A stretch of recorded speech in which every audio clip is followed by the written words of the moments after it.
Nikita berencana melakukan gugatan secara perdata di kasus ini gitu bang, seperti apa sih bang mungkin? Nikita Mirzani mau gugat secara perdata kepada siapa ini? Reza Gladys. Oh bisa, dia gugat, bisa aja kalau menggugatan kontestasi kan. Jadi asal ada suatu perjanjian, terutama yang tertulis di antara keduanya, bisa dianggap suatu posisi hubungan hukum ya, hubungan hukum perdata. Tapi hubungan hukum perdata itu kadang-kadang lewat lisan juga bisa, kesepakatan lisan, jadi baik lisan maupun tulisan. Nah kalau ada gugatan, tentunya gugatan ini ada dua perdata ini, gugatan wan prestasi atau gugatan melawan hukum. Nah kalau yang tadi adalah gugatan wan prestasi. Jadi seolah-olah Nikita Mirzani akan menggugat secara perdata adanya wan prestasi dari seseorang yang digugat. Nah dalam hal ini kan si gadis yang digugat kan, begitu. Nah kan, tapi kan kalau Bang Faris kan merujuk pada ini kan sebenarnya ada perjanjian nih gitu Bang. Terus dia heran nih kenapa akhirnya kok dipidana lari ke pemerasan. Terus sebenarnya kalau lihat pada hukumnya gimana sih Bang mungkin? Ya kalau ada perjanjian harus dibuktikan perjanjiannya dulu. Dan setiap perjanjian ini harus dibuktikan juga apakah perjanjian ini didasarkan sesuatu yang halal atau tidak, atau ada sebab yang memang bisa dipertanggungjawabkan. Karena banyak perjanjian yang fiktif atau ada suatu persoalan pidana yang dasarnya adalah perjanjian. Jadi ini harus dibuktikan. Tapi ketika sudah terjadi perjanjian, pembuktiannya adalah di pengadilan. Lewat apa? Lewat gugatan perdata atau pembuktian secara pidana ketika perjanjian ini sebenarnya adalah perjanjian fiktif yang kemudian dipakai sebagai landasan, tujuannya supaya seolah-olah terjadi suatu ikatan perdata padahal adalah alat untuk membuat tindak pidana. Jadi sebenarnya kunciannya adalah si surat perjanjian itu ya Bang ya? Betul, kalau ada surat perjanjian ini bisa dianalisa apakah perjanjian ini fiktif atau perjanjian nyata. Kalau nyata tentunya ada yang mau prestasi digugat. Nah kalau digugat secara perdata, kalau memang ini murni perdata, tentunya bisa menggugurkan keadaan-keadaan yang diduga pidana. Kalau buktinya misalnya kalau nggak ada surat, cuman ada omongan doang, bisa buat dijadikan bukti nggak Bang? Tanpa rekaman? Untuk pembuktian mengenai perjanjian lisan memang sulit, makanya seringkali perjanjian lisan kalau ada pun gugatan itu dianggap prematur. Jadi sulit diterima oleh pengadilan kalau di mana gugatan perdata tanpa adanya perjanjian yang tertulis. Kalau lisan jadi dianggap sumir, bahkan seringkali ditolak oleh ketika daftar ditolak oleh pengadilan. Udah terkait AP21 yang tidak kunjung keluar, mungkin seperti apa sih Bang sampai sejauh ini Bang? Kasusnya Nikita Mirzani ya, rencana P21 dari jaksa, kan jaksa P19, P18 dibalikin lagi oleh penyidik untuk supaya berkas diteliti lagi supaya lengkap P21. Jadi ini seringkali terjadi dalam penanganan perkara pidana, berkas bolak-balik P18, P19 sampai akhirnya kemudian setelah berkas dinyatakan lengkap oleh jaksa baru di P21K begitu. Jadi kemungkinan ini masih berkas masih dalam proses bolak-baliknya sama proses pengembangan sama permintaan kesempurnaan berkas supaya berkas lengkap oleh jaksa. Jadi ini yang disebut sebagai upaya-upaya jaksa supaya ketika berkas kemudian dinyatakan lengkap tidak ada lagi kurangnya, baik bukti-bukti, saksi-saksi maupun kemudian paradigma dalam posisi perkara. Jadi perkara ini memang perkara pidana dan bisa disidangkan. Tersangkanya ada, buktinya ada, saksinya ada, gitu. Jadi seringkali jaksa minta kelengkapan dalam berkas supaya mana yang kurang, atau saksi ini kurang, atau bukti ini kurang supaya dilengkapi. Jadi ini biasa terjadi. Nah, memang ada jangka waktunya terhadap setiap perkara. Jadi jaksa mengupayakan supaya ini mengikuti prosedur KUHP sampai pada titik ya sudah jaksa nyatakan ini sudah lengkap dan di P21K. Gitu. Kalau sampai tanggal waktunya yang ditentukan tidak kunjung keluar juga Bang P21, apakah ada kemungkinan untuk bebas sendiri Bang Nikita Mirzani? Kalau sampai akhir masa penahanan yang diperbolehkan oleh undang-undang ternyata berkas belum lengkap juga, ya tentunya si Nikita Mirzani harus dibebaskan demi hukum. Jadi dibebaskan demi hukum supaya dia lepas dari posisi penahanan gitu loh, ya. Tapi kemudian apakah kemudian ini kemudian akhirnya dihentikan? belum tentu, tetap ada dua kemungkinan. Apakah kemudian penyidik meneruskan perkara ini, tapi masa penahanannya habis, tapi perkara diteruskan, satu itu. Atau kemudian penyidik menghentikan perkara karena memang tak kunjung bisa diselesaikan pembuktiannya atau kelengkapan berkasnya, sehingga ini harus di SP3. Nah persoalannya kan Nikita Mirzani kalau dilepaskan ketika masa penahanan berakhir, tentunya ada satu persoalan. Dia kan sudah ditahan selama kurang lebih 100-an hari lah ya, 100 hari atau 120 hari. Bagaimana masa penahanan ini? Kalau ternyata Nikita Mirzani kemudian demi hukum dibebaskan, artinya dia kemudian dianggap sebenarnya tidak melakukan tindak pidana. Paling pahit kan begitu. Jadi Nikita Mirzani bisa mengajukan yang namanya permintaan ganti rugi. Bisa menggugat penyidik kepolisian. Kemudian minta pemulihan nama baik, rehabilitasi. Kemudian tadi meminta ganti rugi terhadap hak dia, di mana dia sebagai warga negara kemudian ditahan oleh penyidik. Jadi dia bisa minta ganti rugi dengan cara apa? Menggugat secara perdata melalui gugatan perbuatan melawan hukum yang patut diduga dilakukan oleh penyidik. Termasuk peradilan. Ya? Peradilan. Ya, pra-peradilan salah satu cara untuk menggugat kan. Tapi gugatan pra-peradilan itu gugatan cepat ya, cuma 1 minggu harus clear. Tapi kalau yang seperti ini, ketika ternyata berkasnya Nikita Mirzani tidak lengkap dan kemudian SP3 misalnya, kalau pra-peradilan itu yang SP3 bisa jadi si pelapor menggugat pra-peradilan.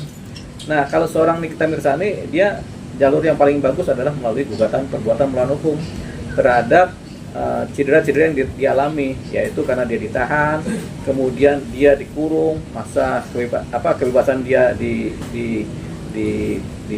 dikungkung ya oleh masa penahanan. Jadi dia bisa minta ganti rugi. Jadi Nikita Mirzani bisa menggugat secara perdata melalui gugatan perbuatan melawan hukum, sementara kalau kemudian pelapornya nggak puas, dia bisa menggugat pra-peradilan. Pelapor ini si siapa? Dr. Reza Ya, Gladys. Dr. Reza kan. Reza bisa menggugat pra-peradilan. Kenapa? Karena ini kok perkara ini kenapa dilepas begitu kan. Sementara Nikita Mirzani karena dia lepas dan perkara tidak bisa masuk unsur, dia bisa menggugat ganti rugi, permintaan ganti rugi, rehabilitasi, perbaikan nama baik lewat gugatan perbuatan melawan hukum. Yang digugat siapa? Ya udah penyidik yang digugat. Nah, kemudian penyidik bisa diwakili oleh siapa? Ya tentu kuasa hukumnya penyidik. Bisa dari Binkum penyidik, bisa juga dari pengacara negara, jaksa sebagai pembelanya gitu. Nah, tapi ini gugatan perdata. Gitu. Jaksa punya waktu berapa lama Bang untuk sampai akhirnya harus dibebaskan dulu? Sebenarnya ini kan kewenangan penahanan ini kan sudah di tangan jaksa ya. Tapi karena ini kan kasus TPPU di mana ancaman hukuman 9 tahun, sebenarnya total itu sebenarnya ada waktu 120 hari untuk menahan seorang Nikita Mirzani. Ini kan baru 20 hari plus 40 hari plus 30 hari. Berarti kan baru sekitar 90 hari kan, 3 bulan itu. Tapi sebenarnya penyidik masih bisa memohon supaya perpanjangan lagi 1 kali 30 hari lagi. Jadi setelah ini masih ada 30 hari lagi sebenarnya. Tapi ini tergantung apakah nanti, karena permohonan ini diajukan bukan kepada jaksa oleh penyidik, tapi diajukan kepada pengadilan negeri. Dalam hal ini pengadilan negeri mana nih? Jakarta Selatan. Jadi penyidik mengajukan permohonan kepada pengadilan negeri Jakarta Selatan untuk memperpanjang masa penahanan 30 hari lagi. Jadi bukan kewenangan jaksa lagi, kewenangan si penyidik, kewenangan si pengadilan negeri untuk memutuskan memberikan penetapan perpanjangan masa penahanan. Bang, kalau untuk transaksional itu termasuk TPPU juga nggak Bang? Maksudnya itu nggak sih sebagai bukti nggak sih Bang itu dia ditetapkan sebagai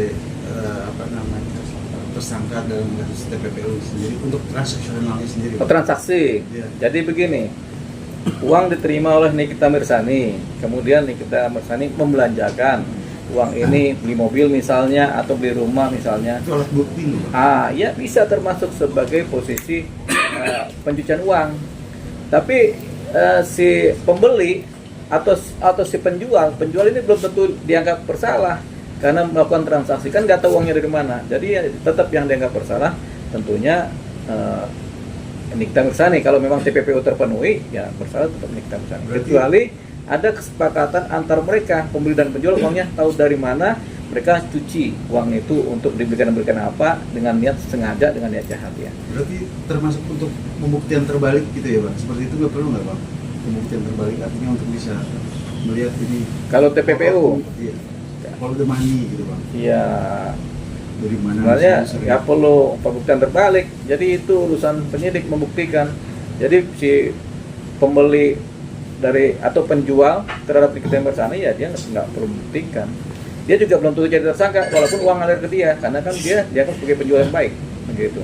Jadi TPPU ini hanya aliran uang, tapi dijelaskan kepada si penjual, ini uangnya dari ini, tolong dikembalikan kan begitu kan. Nah kan rugi kan si penjual kan, tapi penjual akan minta balik nih, kalau gitu barangnya saya ambil lagi begitu, uangnya dikembalikan. Tapi si penjual tidak masuk unsur sebagai orang yang turut serta melakukan TPPU, tidak.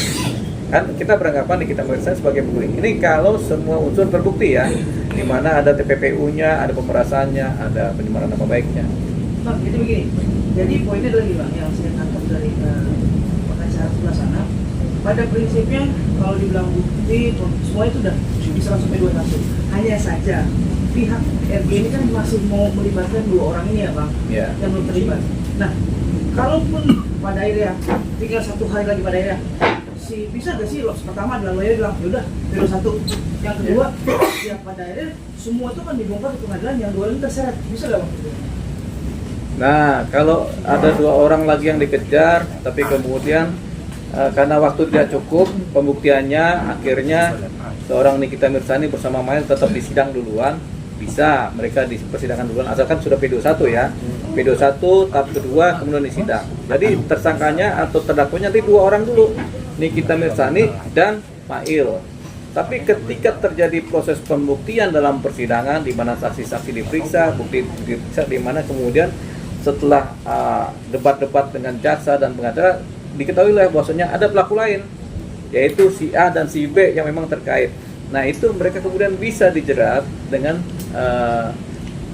pasal-pasal yang ada, yang mengaitkan mereka, baik pasal 55, 56 atau malah pasal utama dipakai untuk menjerat mereka. Tapi persidangannya belakangan, jadi terpisah begitu. Jadi nanti ada persidangan tersendiri terhadap mereka yang kemudian akhirnya diputuskan oleh hakim mereka juga ikut tersangka ini. Nah kemudian mereka diproses dengan pemberkasan tersendiri dan persidangan juga tersendiri. Kasus baru. Jadi 2 kasus yang kemudian berbeda tapi terkait. Seringkali terjadi begini dia. Karena misalnya begini, ada satu kasus pembunuhan dengan 2 orang pelakunya. 1 orang sudah ketangkap, 1 orang nggak ketemu. 1 orang ini disidangkan. Tapi kemudian ketika 1 orang yang tertangkap, dia juga disidangkan dalam pemberkasan yang berbeda tapi perkara yang sama. Fakta persidangan tersebut mungkin aja ya Bang, berarti justru sebenarnya pelaku utamanya kita anggaplah justru yang 2 orang di Uber itu bisa ya Bang ya? Bisa. Tergantung nanti pembuktian di persidangan.